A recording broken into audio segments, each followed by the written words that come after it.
Sam Harris, a person with whom I've been friendly, and I've had him on my show. He's had me on his show. It's been a little while since we talked.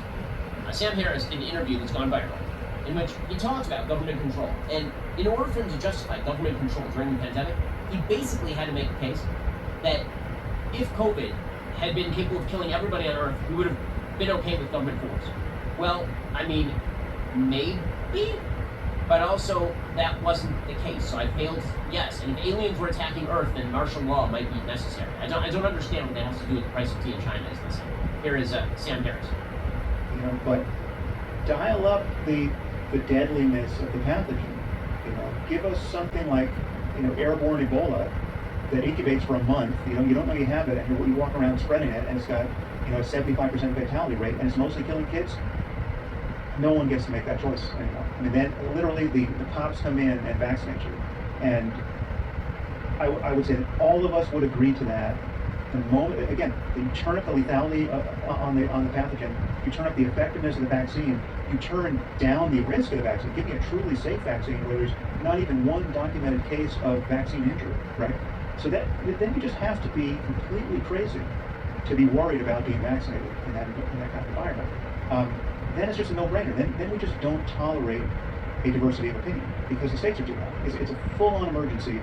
Bodies of kids are being stacked up in parks. Right? There's so many that we don't know what to do with them. We've got these mobile morgues, and we have a vaccine that actually works, and then we've got RFK Jr. saying, maybe you don't want to get the jab on Rogan's podcast, right? That's the world I've been worried about ever since COVID. Well, I mean, so I assume the argument that he's actually making, to sort of steelman his argument, is that he's worried that vaccine skepticism is going to mean that if we ever do get a virus like this, then the reaction is going to be a lot of skepticism. But number one, that's the fault of the institutions. And to be fair, it's the fault of people like Sam Harris, who were promoting a lot of government interventionism along these lines. Many Americans have lost faith in the government, media, and schools. That is bad news. The good news is... First of all, let's get something out of the way. Sam Harris is ridiculous. I mean, this is a point that Ben Shapiro was actually correct on in terms of, Sam Harris is like coming up with this crazy hypothetical scenario, talking about babies stacked up, blah, blah, blah. And like Ben said, I mean, that's not what happened. Like, why does he have to create some Armageddon scenario to justify, authoritarian, lockdown and, taking away our freedoms and, the government telling us what to do and just extreme sort of dictatorship type of, stuff. Like, if he really believed that he had a sound position and argument, he wouldn't need to create some fake scenario to appeal to the emotions of the audience to get them on his side, right? Now, if you are emotionally connected to an anti-vax, if you're on the side of like the typical conservatives in terms of conservative media, in terms of how the pandemic went down and lockdowns didn't work and masks didn't work and 6 feet was like nonsense. If you're in that world and you're very emotional, then I'm pretty sure that I just effectively manipulated you. Everything I just said about agreeing with Ben was nonsense. And I just want to illustrate, like, this is how emotions can sort of distort reality for you, right? If you already have this sort of, like, you're on the other side of this argument, right? And you can see clearly Sam Harris is talking like pro-lockdown or whatever. You're anti-lockdown, so you have this sort of automatic, like, it's almost like allergy to him, right? Oh, he's one of those people pro-lockdown, right? So you're not really thinking about what he's saying. You're not really trying to legitimately steel man, as Ben did a horrible job of. All you're looking at is he's on the wrong side. So whatever he's saying, you're just naturally, instinctively just rejecting. Whatever. Why is he doing this? You're trying to see everything negative in what he's saying rather than actually listening to what he's saying, and that can get you lost and make me, make it easy for me to manipulate you as I did. I'm sure a lot of people really fell for what I was saying. I just want to say really quick, regardless of whether you're pro-lockdowns or anti-lockdowns, irrelevant to this discussion.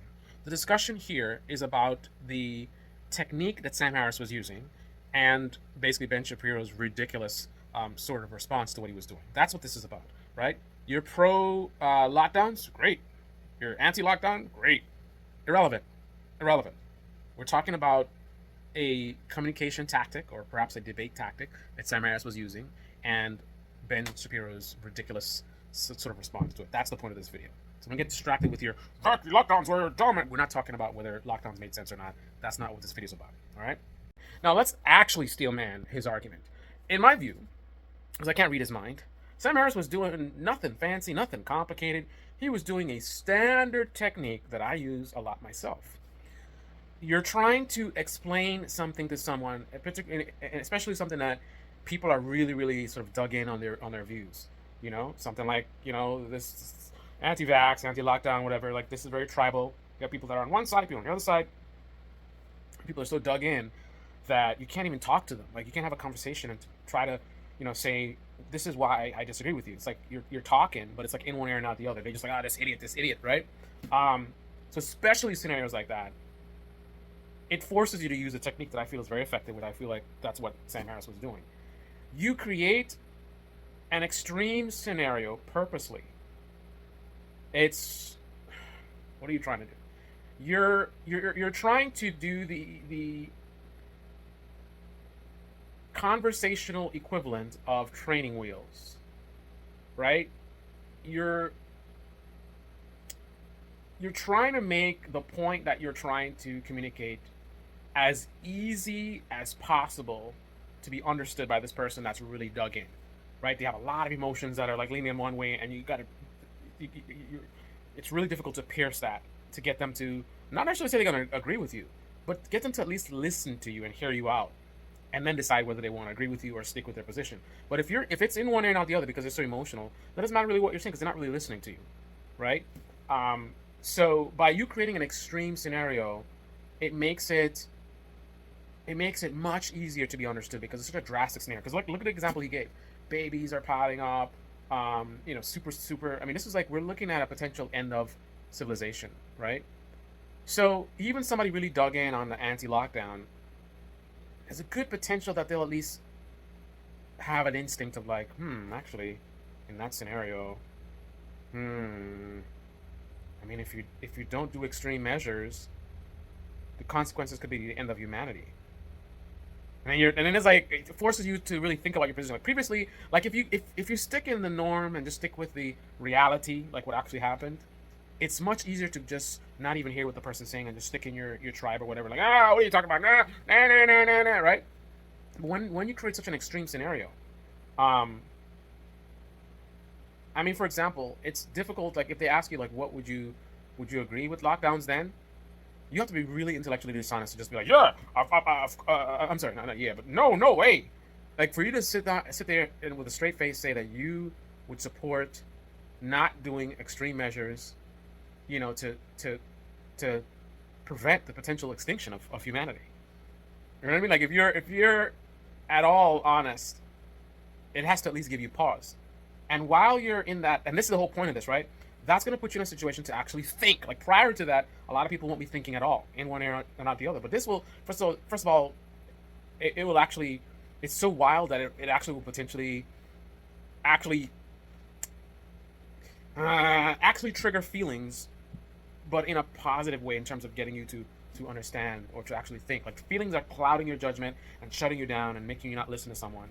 But that extreme scenario could create feelings that make you actually, like, you feel uncomfortable. You're like, It's easy for you when you talk about reality to just be strong and like, no lockdowns, no lockdowns. But when the person's like, well, what if you know, and you guys heard this, like these kind of techniques before. Someone says, but what if it meant, you know, humanity would be ended, you know, if we don't stop it? Then it's kind of like, well, if you're really dishonest or just really lack critical thinking, you might just be like, no. You know, no matter what scenario, you're like, no lockdowns, right? That's someone, or at least the technique still has a great benefit, because if you give that scenario and the person doesn't even blink and they're like, no lockdowns, then you know at least that you can save your time. Don't waste any time with that person. That's not a reasonable person. You've created an extreme scenario. So you're saying even in this scenario where humanity is going to be ended, potentially in a week if you don't do some drastic stuff, and you're just like, no lockdowns. So that means, that's like saying there's no scenario where you believe extreme measures are justified. If that is how the person thinks, then you're wasting your time. How are you going to convince somebody like that? That's kind of like you're talking to a Trump supporter who says, you ask him, what if Trump murdered someone? And they're like, well, I don't know, man. I think I'm still with Trump to the end. Like somebody literally said that. If a guy says that to you, Trump murdered someone, and you're like, no, you're still with him. That, so actually that was an example of a similar technique, right? That's literally an example of the same technique that Sam, as I said, Sam Ash. Now I want to say Sam Cedar. Sam Harris. Oh my goodness, I'm getting old. That's the exact technique that Sam Harris used. The person on, I don't know, it was Young Turks or whatever, they were showing like a Trump supporter, someone was interviewing them, and they used the exact same technique. They said, they're asking about, reality-based stuff. Like, so Trump with the indictment, do you still think blah, blah, blah? And they were like, no, I'm pro-Trump. I don't care about any of that stuff. So, again, similar dilemma, where you're trying to talk to someone, they're dug in, they're not really listening to you, not really hearing you. They're just instinctively, like, no matter what you say, no, what about the Trump did this? That's fake, whatever. They're not really thinking. But then you say Trump murdered someone. Even this guy, like, that was where he had to stop for a second. He's like, murder somebody. He thought about it, but then he's too far gone. So he said, no, I would still stick with him, right? But if this was somebody that you had a chance of, I'm not saying necessarily to like convince them of your argument. If this was somebody that at least is capable of considering your position, right? Capable of understanding your position and considering it, rejecting or agreeing with it, but at least considering it. Then that kind of person, if you give it an extreme scenario, they would say, well, if you murdered somebody, of course, right? That's a person you can work with. That's a person that it might be worth the time to continue debating. So this technique can help you to eliminate people in terms of people that are a waste of time to really engage further with, because they're just totally irrational or dishonest or whatever it is. If they are someone that's you can actually communicate with, you can get them to consider your position legitimately for the first time because of the fact that you created such an extreme scenario, like, what if Trump kills someone? So all of a sudden, before you were just like, but when he said, what if Trump kills someone? All of a sudden, for the first time in a conversation, you saw the guy like, and that's the point, right? Sam Harris created an extreme scenario. The idea is for you to stop and pause and start thinking. And from that, mode or position, that's where you can actually, finally get to actually try to communicate with this person and have them actually consider your position and then reject it after considering it, as opposed to rejecting it without even considering it, right? That's what you're trying to change the mode of the conversation. So this video is not anti-vax, pro-vax, or I'm not siding with one position or the other. The point of this video is just to illustrate what Sam Harris was actually doing, in my view. So even if you are with Ben Shapiro, you share his position on this matter, that's separate, right? That has nothing to do with the fact that Sam Harris was using a basic technique, creating an extreme scenario to make you think, right? So even if he said that and you were like, well, in that scenario, lockdowns make sense, that doesn't mean that you abandon your position about you don't like lockdowns. You can say, in that scenario, well, I would say lockdowns make sense, but we didn't have something that extreme, and based on what we actually experienced, I don't think lockdowns were appropriate. Like, I see your point about the extreme 75% death rate or whatever. Yeah, that makes sense, right? So we can agree that there are situations where these kind of measures make sense, but my position is the situation that actually happened, that scenario did not warrant those actions, right? So I'm not absolute, like, no condition we should ever do it. No, there's time and place to do this stuff. I just don't think the pandemic that we just went through was, you know what I mean? Like, that's the way you're having an intellectually honest conversation. Someone's actually thinking about stuff. They're not just feeling, they got this feeling of just like, lockdowns are stupid. You're stupid if you agree with them. And I think that was what Sam Harris was trying to accomplish. I don't know if he was successful or not. I didn't see the actual interview, but Ben Shapiro's response to it. I mean, Ben Shapiro's a pretty smart guy. He's pretty intelligent and well educated. Is he really, in spite of all that, so clueless to not recognize what Sam Harris was doing? Or is he pretending to not understand what Sam Harris was doing? I'll let you decide. This is Baby Sean. Debate in the comment section below. Click on the like button, subscribe to myself, I'll be well. TGIF. Alright, guys. I'm out! I just want to say really quick, regardless of whether you're pro-lockdowns or anti-lockdowns, irrelevant to this discussion. The discussion here is about the technique that Sam Harris was using and basically Ben Shapiro's ridiculous sort of response to what he was doing. That's what this is about, right? You're pro-lockdowns? Great. You're anti-lockdown? Great. Irrelevant. We're talking about a communication tactic, or perhaps a debate tactic, that Sam Harris was using, and Ben Shapiro's ridiculous sort of response to it. That's the point of this video. So don't get distracted with your lockdowns were dumb. We're not talking about whether lockdowns made sense or not. That's not what this video is about. All right.